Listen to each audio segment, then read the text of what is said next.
Hello viewers, this is Liquid12A reviewing Earth Atlantis for the Nintendo Switch. Per our interest in disclosure, this review code was provided by the publisher HeadUp. So without any further ado, let us delve into this new 2D shooter. Earth Atlantis has no overarching plot per se, just a setup that serves mainly as a backdrop to the gameplay. After an apocalypse event which covered the Earth in water and rendered it uninhabitable, machinery from around the world has turned into aquatic lifeforms in order to adapt, somehow. Your job, presumably as one of the few remaining humans on the planet, is to hunt down some of these boss monsters for some reason. Story is clearly not what the game is going for, so there's a little point in elaborating on it. The game is a strange mix of both bullet hell and Metroidvania. It's a Metroidvania because, much like Metroid 2 Return of Samus, you have to beat several bosses which unlocks new areas. It's bullet hell because these same bosses can absolutely fill the screen with projectiles, making them difficult encounters. Furthermore, there are power-ups scattered across the map, ranging from homing missiles to bouncing projectiles, and they stack if you acquire duplicates, a fact which also applies to your standard shooter, which eventually gains the ability to fire behind you as you upgrade it.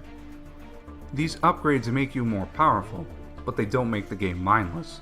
You still have to navigate a dangerous undersea world where anything can kill you, including the many undersea mines that are in place. Following that, the aforementioned bosses are easily the highlight of the game, which is when the game turns into bullet hell. These are the most difficult parts in the game, and even with many power-ups, they can easily kill you in 1 or 2 hits if you're not careful, and you have to navigate carefully in order to kill them. Thankfully, the game isn't too hard to learn. It has a simple control scheme with a shoot button, a turning button, and free movement with the analog stick. It can be played with any control setup, even a single Joy-Con. There are 2 major gripes in play, however. The map could be far better, for one. It's a blank square with power-up and boss locations with no terrain layout, and it's quite easy to get lost. Not exactly a deal breaker as the overall area is much smaller than the average Metroidvania, but it can make backtracking a chore when you're traversing through unfamiliar areas. And secondly, with everything described above, the game is quite hard. Even on the easiest difficulty, bosses can kill you in 2 hits and health pickups can often be scarce to the point that you have to grind in order to get them.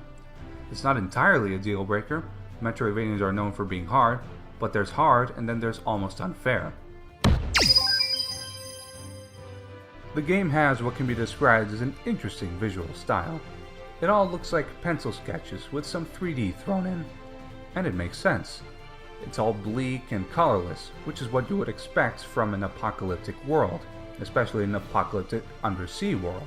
Performance-wise, the game runs just fine, with the sole exception of select encounters where a ton of enemies fill the screen at once. Then the game suffers a few frame drops. Then again, it is the only example of performance issues, so it's excusable. For an unorthodox take on Metroidvania, I would say Earth Atlantis succeeds at what it's trying to do.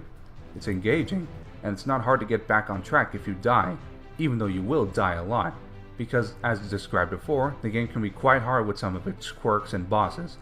It is an easy recommendation to Metroidvania fans and 2D shooter fans. But if you're not a fan of high difficulty, you may want to look elsewhere. Overall, I'm giving this game a 3.5 out of 5. Let us know what you think of this game if you buy it below. Make sure to like the video if you want to see more, and subscribe to Source Gaming for more news and reviews straight from the source. I am Liquid12A, signing off.